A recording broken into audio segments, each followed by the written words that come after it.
Terima kasih Tuhan, Engkau selalu memberikan kemenangan demi kemenangan setiap hari bagi kami Tuhan.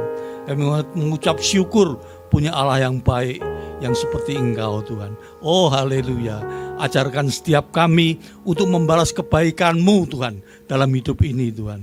Kami mau Tuhan mendengarkan sebagian dari firman-Mu Tuhan. Berkati urapi kami semua Tuhan. Terima kasih Bapak, terima kasih Tuhan. Kami serahkan khotbah ini dari awal, pertengahan hingga akhir ke dalam tangan-Mu Tuhan. Engkau yang pimpin, Engkau yang berkati kami semua.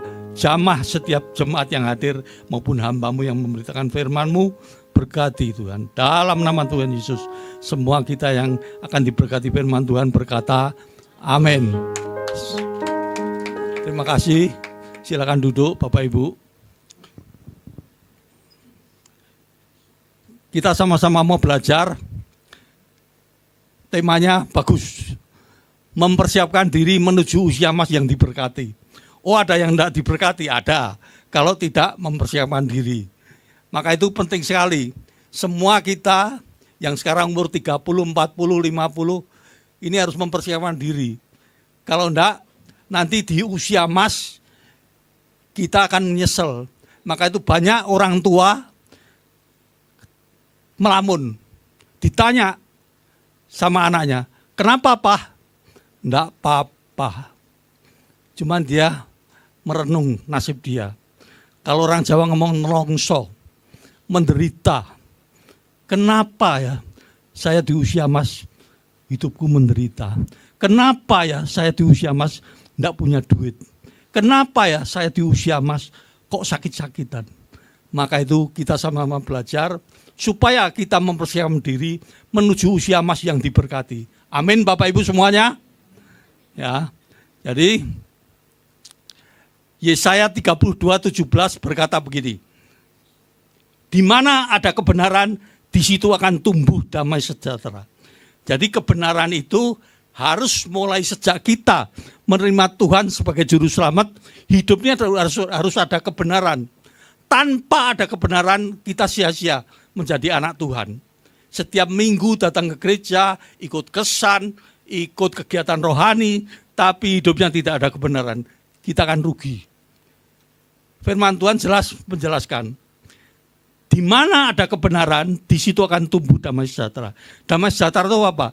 Anugerah, mujizat, kebaikan Tuhan, pengampunan Tuhan, semua yang Tuhan berikan, itu namanya damai sejahtera.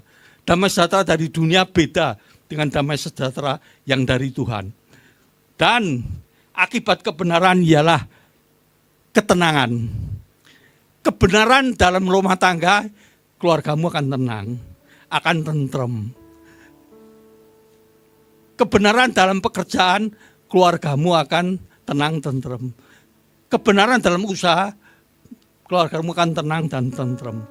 Dimanapun ada kebenaran, selalu ada ketenangan dan ketentraman. Untuk selama-lamanya. Untuk selama-lamanya sampai kapan? Sampai usia emas. Jadi penting kita punya anak mulai kecil harus dididik kebenaran.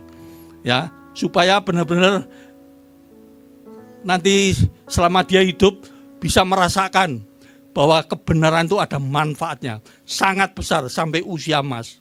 Ya. Kita yang punya papa, mama yang masih ada sampai hari ini harus mengucap syukur. Jangan ngomong sama papa mamanya gini, sudah apa mah? Makan, capek, tidur. Makan, capek, tidur. Itu malah tidak sehat. Tahu enggak? Jangan. Pah, mah, senang apa sudah usia emas, lakukan saja. Cuma jangan dipaksa. Dengan kesenangan, dengan kerelaan hati dia, pasti mamamu akan, papamu akan lebih sehat, gitu loh. Senang apa? Bercocok tanam, beliin pupuk, beliin alat-alat. Apa? Mau nyapu boleh, mau jaga toko boleh, mau ke pabrik boleh, mau bersih-bersih di pabrik silahkan. Supaya apa? Nggak pikun otaknya, ya. Selama orang tua itu kalau sampai dia nganggur, bahaya. Hari ini saya umur hampir 73. Ya. Jadi saya membawakan ini, saya sudah merasakan 73 itu mempersiapkan diri. Saya untung dari masa muda saya sudah mempersiapkan diri menuju usia emas ini, saya sudah ngalami. Ya, jangan sampai usia emas kita hidupnya stres, termenung, ya, depresi, pikiran negatif itu harus dibuang. Akan rugi. Hidup ini sekali Bapak Ibu, bukan 2 kali. Kita bisa hidup di sini sekarang ini, saat ini, siapapun, yang tua, yang muda, yang anak-anak, semua ini adalah anugerah Tuhan. Tadi Hong baru cerita sama saya, ya, banyak orang sakit ini. Memang Hong, di Metro juga sama. Orang kelihatan sehat, tahu-tahu cancer, tahu-tahu gagal ginjal. Maka itu kita masih hidup, harus benar-benar jaga kehidupan kita. Jangan sampai kita jadi masalah di usia emas, ya. Bagaimana bisa hidup tenang? Harus caranya buang sampah-sampah kehidupan. Klik. Membuang sampah di dalam hati. Apa saja sampah dalam hati harus dibuang. Efesus 4:31. Segala kepahitan, kegeraman, kemarahan, pertikaian, dan fitnah hendaklah dibuang dari antara kamu. Demikian pula segala kejahatan. Semua yang jelek-jelek ini harus dibuang. Ya, kepahitan itu ibarat kita minum racun, tapi mengharapkan orang lain mati. Tidak bisa. Kepahitan itu harus dilawan. Ya, apa kepahitan?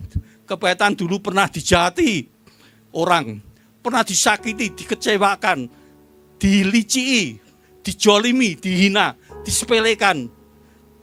Ya toh, itu banyak yang dicurangi, dibohongi, dimanfaatkan orang, direndahkan orang, ditindas, diperes. Itu belajar membuang, ya. Ada penyesalan masa lalu. Apa? Wah, dulu saya beli emas, nggak taunya kemarin dijual murah.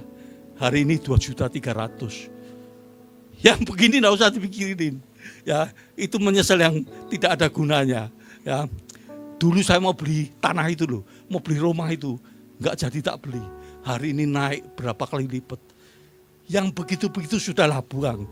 Itu harus dibuang. Kalau enggak, hidupmu tidak akan tenang di usia emas. Ya, harus dibuang, ya. Filipi 4:13-14 ngomong begini. Aku melupakan apa yang di belakangku dan mengarahkan diri kepada apa yang di hadapanku, yaitu panggilan surgawi dari Allah dalam Kristus Yesus. Lupakan semuanya yang jelek-jelek. Bagaimana cara membuangnya? Klik. Ya, ini. Segala perkara dapat kutanggung di dalam Dia. Segala perkara itu apa? Yang tadi, yang jelek-jelek itu loh. Yang dijolimi, jahati, diperes, dilicii. Itu semua yang bilang, aku getun loh, masih tak dol hari ini naik. Mau beli tanah, gak jadi hari ini tanah itu naik. Sudah, itu segala perkara yang jelek-jelek begitu, dapat kutanggung di dalam Yesus. Dia memberi kekuatan kepadaku.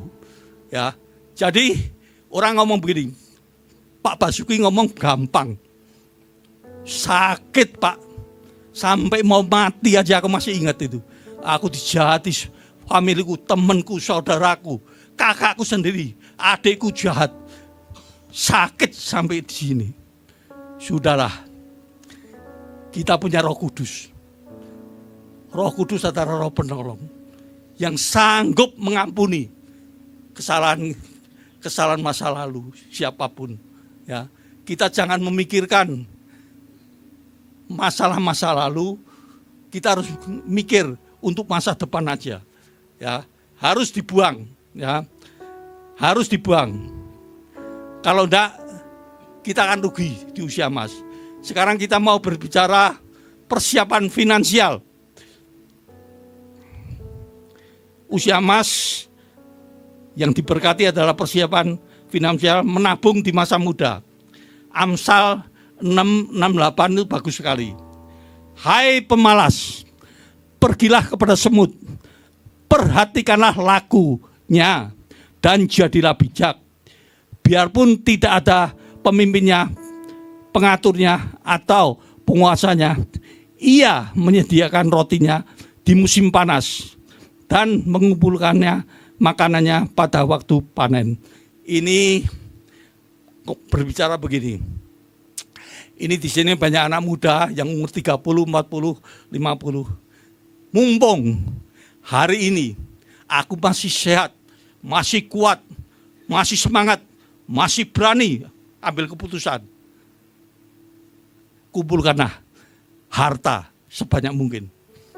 Tapi jangan egois. Kita diberkati untuk saluran berkat. Itu harus. Kalau engkau mau hidup bermanfaat, diberkati untuk saluran berkat. Bukan diberkati untuk diri sendiri. Ya, orang kalau diberkati untuk diri sendiri, apa-apa beiman, suatu hari hidup ini misteri, Bapak Ibu. Kejadian sampai ada apa-apa bisa begini. Ada orang kejadian, orang kaya sekali. Orang itu tukang apa? Nyimpen barang itu. Terus nanti kalau sudah naik dijual. Dia satu macam barang dibeli. Kekayaan dia semua dimasukkan di situ. Enggak tahu dia perkirakan naik, enggak tahu turun. Gini, setengah gila.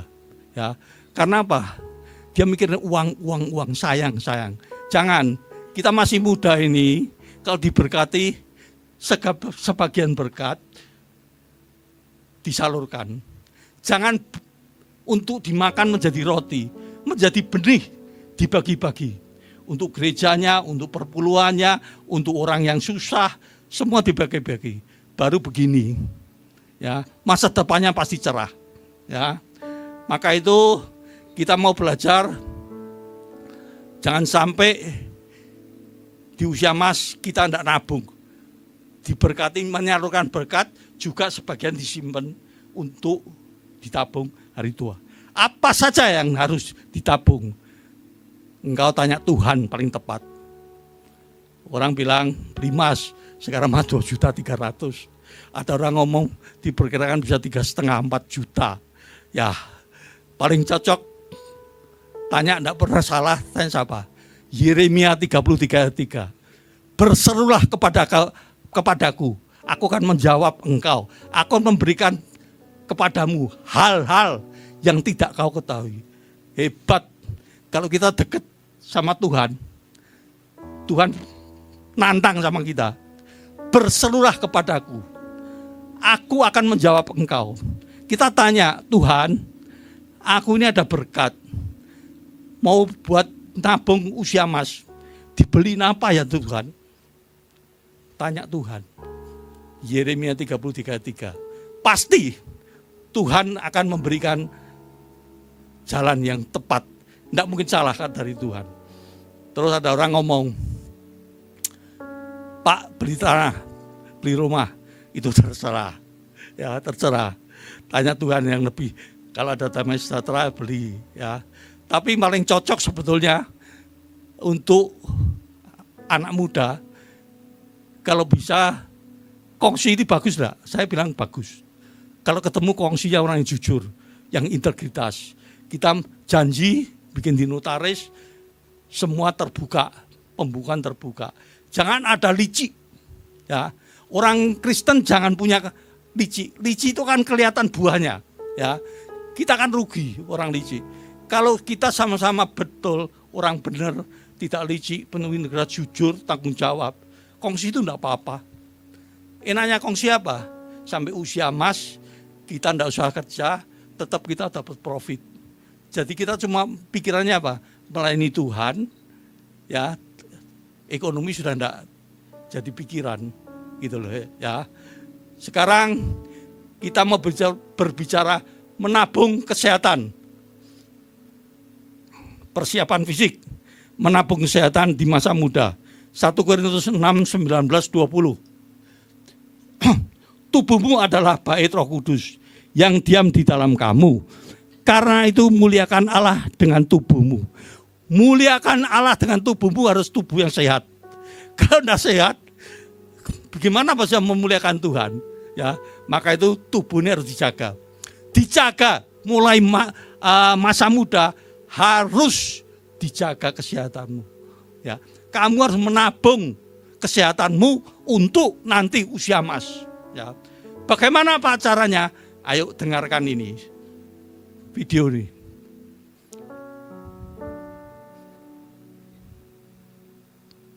Stop! Jangan pernah minum aku kalau aku habis kepanasan di dalam mobil. Aku bukan lagi air mineral segar, tapi sudah jadi racun cair. Badanku ini dari plastik PET. Kalau suhu naik drastis, zat kimia bernama BPA dan antimon di badanku bakal luntur dan pindah ke air yang kamu minum. Zat-zat ini jahat banget. Mereka bisa mengacaukan hormon kamu sampai memicu risiko kanker. Kamu nggak bakal sadar karena mereka nggak berasa. Kamu tahu kan, mobil yang diparkir itu suhunya bisa se-ekstrim oven. Plastik tipis kayak aku nggak kuat nahan panas itu. Aku bakal menangis mengeluarkan racun. Catat ya, meskipun airnya sudah dingin lagi, racun yang terlanjur luntur nggak bakal hilang. Sekali tercemar, selamanya berbahaya. Kalau mau stok air di mobil, pakailah botol kaca atau tumbler besi. Mereka kuat nahan panas dan jauh lebih aman buat kesehatanmu. Coba cek jok mobilmu sekarang. Ada botol sisa nggak? Lebih baik jangan diminum ya. Share video ini biar teman-temanmu juga lebih waspada. Ganti.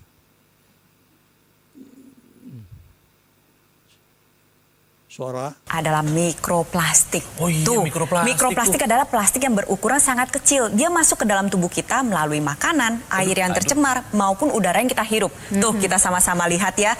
Misalkan, kadang kalau kita beli makanannya masih dalam keadaan panas. Dibungkus dengan plastik yang memang sebenarnya bukan food grade. Atau bukan untuk membungkus makanan. Apa yang terjadi? Maka plastik-plastik kecil bisa larut di dalam makanan tersebut dan kita konsumsi. Dan data menunjukkan penduduk Indonesia mengkonsumsi mikroplastik juara nomor 1 terbanyak di dunia. Iya, benar. Jadi kurang lebih diperkirakan ada 15 gram per orang per bulan dikonsumsi mikroplastik. Kita makan plastik setiap hari. Iya, tapi kan itu kecil-kecil, nggak kelihatan, nggak sadar. Begitu udah jadi 1 bulan, ditambah 15 gram itu setara dengan 1 sendok makan. Sebanyak itu biji plastiknya bisa digunakan untuk membuat 3 kartu. Nah, Bapak Ibu, 10 tahun yang lalu mikroplastik itu sudah digembar-gemborkan. Tetapi paling orang perhatian mungkin baru berapa tahun ini. Ngeri Bapak Ibu mikroplastik. Mikroplastik itu dari mana? Air hujan Jakarta pernah dites. Air hujannya itu mengandung mikroplastik. Mikroplastik itu di udara ada mikroplastik. Jangan lagi tadi ngomong botol minum yang kita minum tiap hari itu, gelas yang kita beli itu kartonan itu, gelas air minum itu, semua itu mengandung mikroplastik. Dia dari pabrik naik di truk, nggak tahu di truk tuh berapa jam kena matahari, itu udah langsung mikroplastik ada. Terus beli bakso, soto, kuahnya itu masukkan kantong, katanya kantong untuk panas. Tidak ada. Itu bukan food grade. Ya, jangan percaya.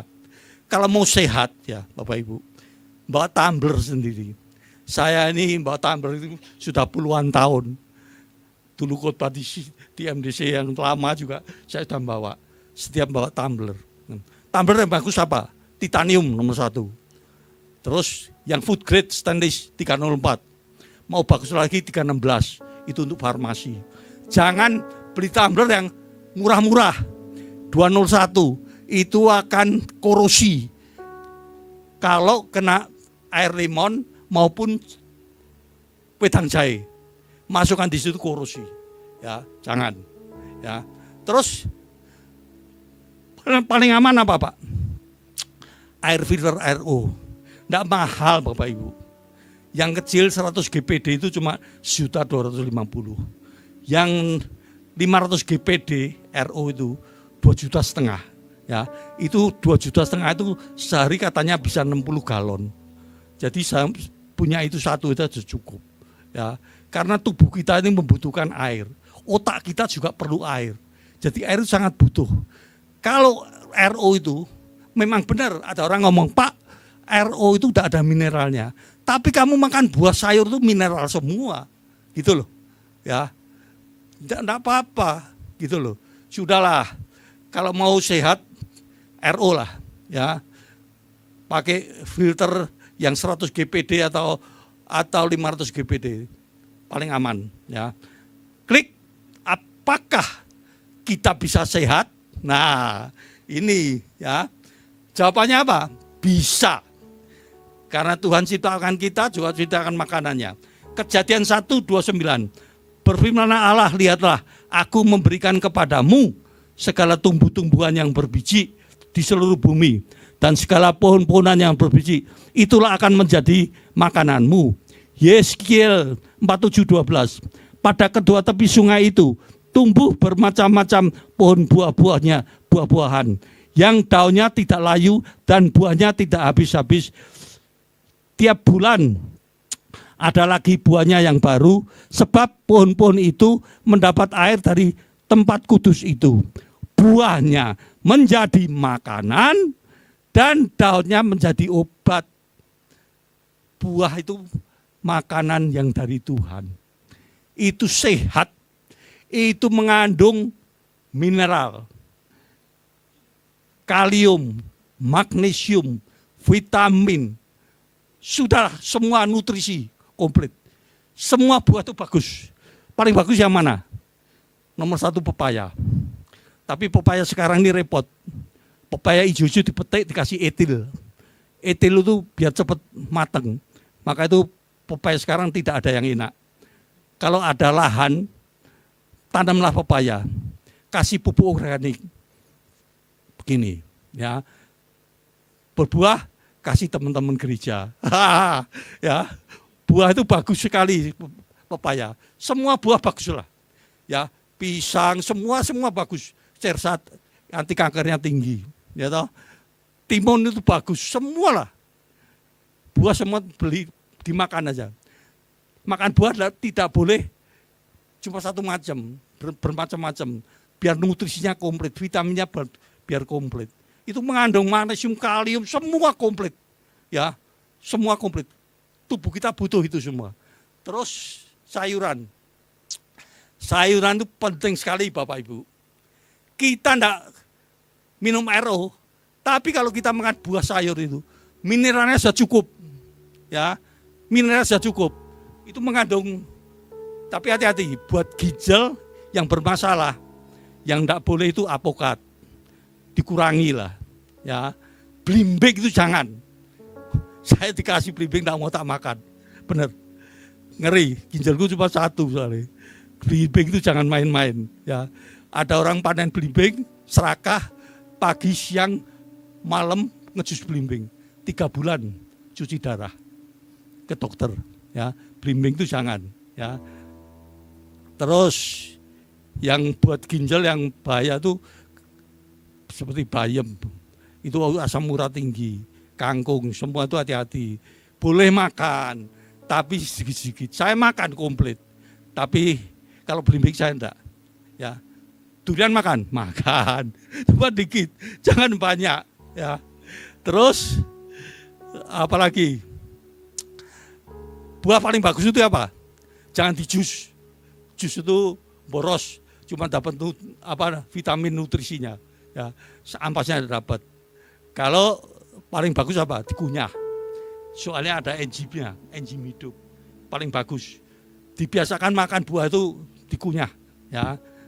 Lebih irit, serat dapat, ya. Sayuran itu sangat bagus, ya. Daun-daunan tadi ngomong dah, kita harus makan seperti orang Sunda. Sering makan mentah, lalapan itu akan sehat, ya toh. Yang komplit bagus sekali, ya, supaya vitamin semua lengkap, nutrisinya lengkap. Daun apa yang paling bagus? Binahong, tanamlah binahong. Itu bagus sekali, ya. Terus apa? Daun kelor, superfood, ya, tanam daun kelor, dimasak, tapi tidak boleh salah masak. Salah masak dari sampah. Vitaminnya mati. Caranya bagaimana? Umup, semua bumbu masuk, matiin 5 menit, 10 menit, masukkan daunnya. Mentah Pak, mentah dikit enggak apa-apa. Itu vitaminnya begini. baca di Google ya. Kelo itu superfood ya. Daun indigo vera, daun gamal, daun lendir itu saya tanam. Batang ini ada duri-durinya. Itu lendir, kalau dimakan tuh lendiran. Ya, aku tiap hari makan selada. Semua daun enggak boleh. Yang enggak boleh satu. Daun pintu. Ya, itu enggak boleh. Ya. Yang dikukus juga boleh, ya. Daun pepaya, daun kenikir itu bagus untuk ginjal, ya. Daun singkong, daun umbi, wah bagus sekali itu. Daun gedi, nah, orang Manado bubur tinotuan, sering bubur tinotuan, nah, itu makannya gedi, tanam lah itulah, ya, tanam. Terus apa? Wortel dikukus bagus, labu siam penurun tensi, ya toh. Terong bulat, terong panjang, sikat aja, ya. Semua itu akan sehat, ya. Sekarang kita bicara, mengapa orang bisa sakit? Klik. Mengapa orang bisa sakit? Satu, karena tidak berpengetahuan. Yang kedua, kenapa bisa sakit? Berpengetahuan, tahu, tapi tidak punya penguasaan diri. Contohnya apa? Diabetes. Senangnya apa? Jajan pasar. Yang manis sikat semua. Roti bakri sikat semua. Tidak bisa. Pasti sakit. Tahu hipertensi, makanya apa? Sate kambing, sop buntut sapi. Ya sudah, terusin aja. Ya, terusin aja. Terus, kalau anak kecil, punya anak kecil, jangan diberi junk food. Kalau anakmu tidak mau sakit-sakitan. Apa ultra processed food, jangan dikasih. Itu nanti kamu langganan dokter sama apotek sama rumah sakit. Ya, itu jangan, nah, itu yang makanan begitu-begitu enggak usah. Dibiasakan. Dilatih dari kecil itu, dilatih apa? Makan buah. Saya dulu waktu di terapi sama Dr. Tersia Tipohe 2006, saya suruh ke rumahnya. Saya lihat cucunya itu 5-6 tahun itu semua ngemilnya di rumah dia Dr. Tersia Tipohe itu. Enggak ada roti, enggak ada biskuit, permen, es krim, enggak ada. Anak kalau lapar apa larinya? Kulkas. Apa adanya? Buah. Dari kecil. Maka anak cucu-cucunya Dr. Tersia Tipohe itu sehat semua. Ya. Apa yang harus dikurangi? Klik.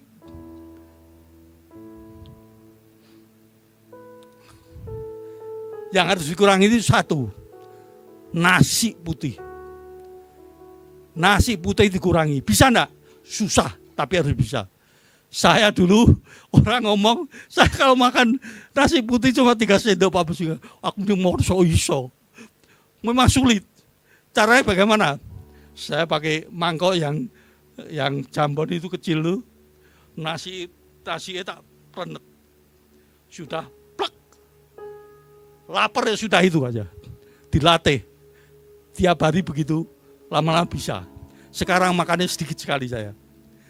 Nasi putih sih indah, nasi merah, nasi hitam bagus. Saya ganti apa? Talas, superfood talas itu. Waduh, manfaatnya baca sendirilah ya. Ini saya khotbani karena dikasih waktu cuma 35 menit dan tidak bisa lama-lama ya. Ya 35 menit. Terus yang harus dikurangi lagi apa? Gorengan itu harus. Kalau enggak ring jantung paling enggak bisa bypass jantung gorengan. Orang menyepelekan ngeri gorengan. Gula pantangan. Gula itu biangnya diabetes. Orang yang kena diabetes, hidup ini tidak ada manfaatnya. Menderita sekali. Terus apa lagi yang dikurangi? Kita makan buah itu sudah ada gulanya. Nasi itu kebanyakan juga jadi gula. Ya. Jadi gula itu pasti cukup kita. Terus garam harus dikurangi. Ada orang ngomong begini, Pak Basuki, aku hidup sekali kalau makan ndak asin ndak bisa. Terusin. Seneng asin, kurang minum. Darah kental, tensinya pasti naik. Tensinya naik, ginjalnya jerit. Kamu ndak tobat-tobat cuci darah, ngeri, ya asin itu dikurangi. Contoh orang Singapura, orang Taiwan, itu makannya anyep. Bisa. Saya contohnya. Saya ini kemarin kekurangan natrium.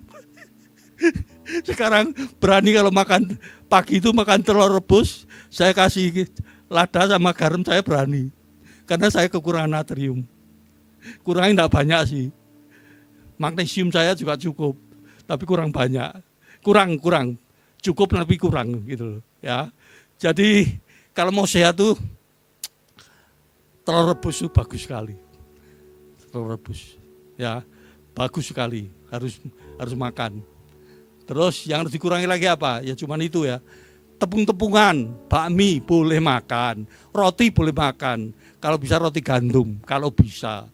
Tapi kalau ada rotinya yang roti putih, jangan terlalu sering. Ya, itu enggak, kurang bagus. Bakmi apa itu dikurangi lah. Terus yang sehat apa Pak? Yang sehat itu makan ubi. Ngemele ubi dikukus, jagung dikukus, terus apa lagi? Jagung dikukus. Singkong sehat. Ya kan? Itu sehat semua ya. Bubur kacang hijau itu superfood tuh. Terus jali. Jali itu bikin bubur, kamu tanya saya. Jali itu bagus enggak dibikin? Bagus sekali. Ya. Jali itu biji-bijian semua pokoknya bagus semua lah. Tapi high protein, chiaseed, sebangsa itulah. Ya. Yang biji-bijian itu seed itu bagus semua. Terus tape. Yang ginjal bermasalah jangan makan tape. Jangan minum alkohol, jangan minum arak, ya itu tidak boleh sekali, ya. Terus tadi belimbing yang tidak boleh ya. Terus apa lagi? Sekarang cara masak yang sehat. Nomor 1 paling sehat apa? Dipepes. Kenapa sehat? Karena penuh rempah. Jangan kasih micin. Gulanya kasih gula semut organik. Mahal dikit tidak apa-apa, tapi sehat sekeluarga. Dipepes. Istriku enggak bisa bikin pepes, gagal, tak suruh bikin 10 kali, enggak usah 10 kali, baru 3 kali sudah pinter. Gitu ya. Harus bisa.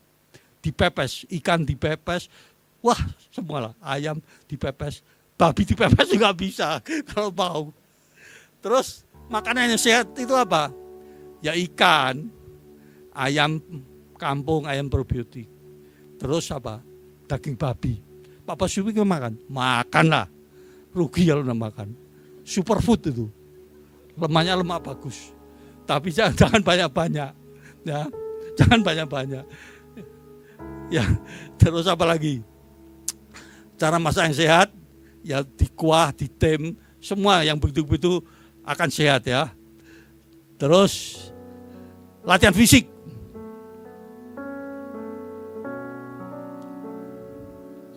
Latihan fisik. Sudah tua itu paling ditakuti satu, orang tua. Jatuh. Enggak hilang keseimbangan.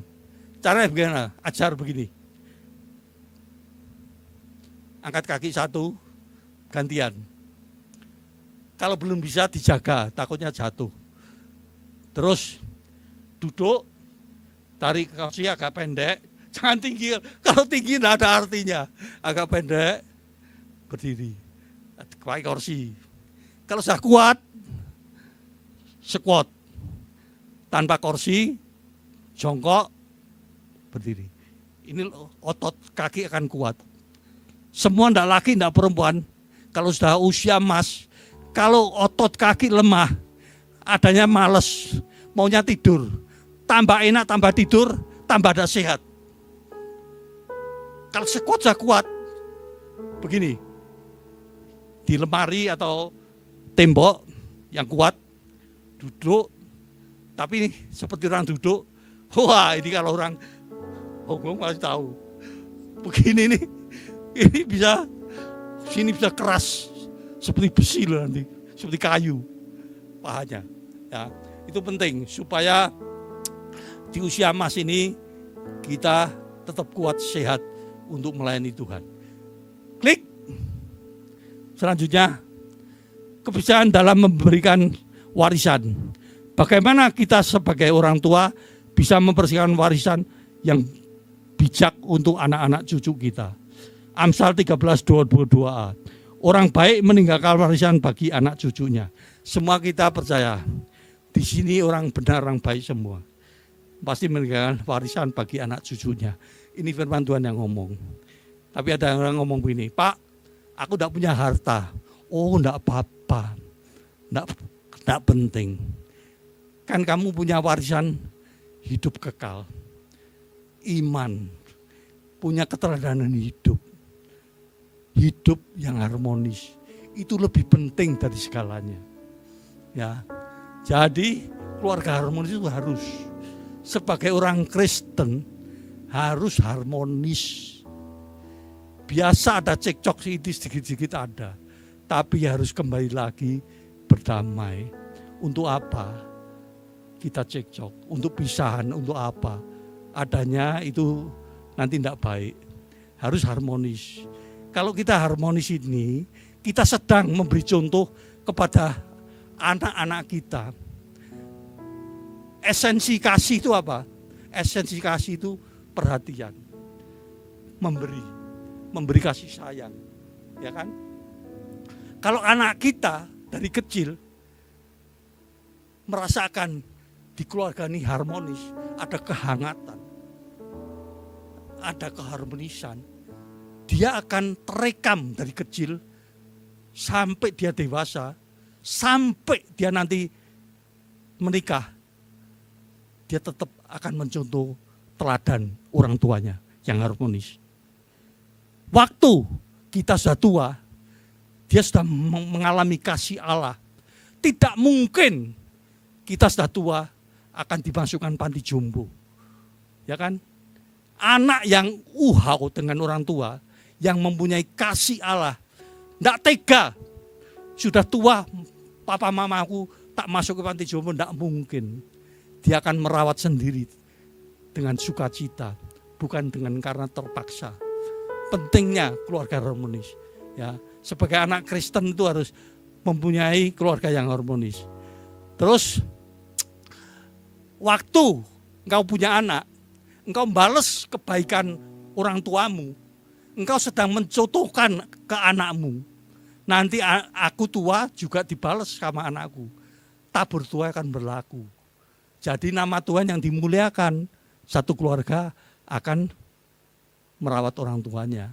Itu baru begini. Itu warisan yang bagus sekali. Ya. Sekarang kita mau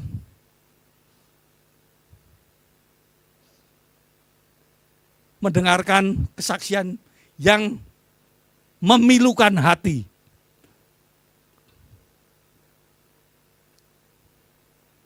Coba tadi yang apa ya tadi? Ya.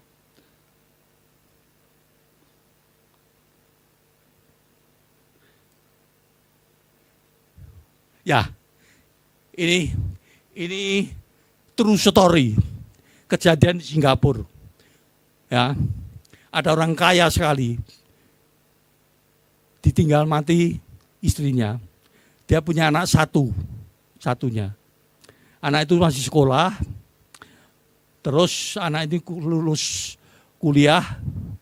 Dia ngomong sama bapaknya, punya pacar. Pak, boleh Pak, saya kalau sudah menikah, saya masuk ke rumah Bapak. Apartemen ini gede sekali, karena orang kaya. Bapaknya bilang, ya bolehlah, tidak apa-apa. Nanti Bapak lebih senang.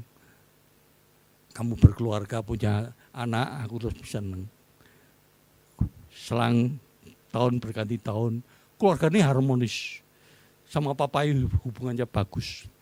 Suatu hari, papanya mikir, aku sudah tua. Nanti kalau tua, hartaku untuk apa? Ya udahlah, tak ajak anaknya ke notaris di Singapura. Dibawalah anaknya ke notaris.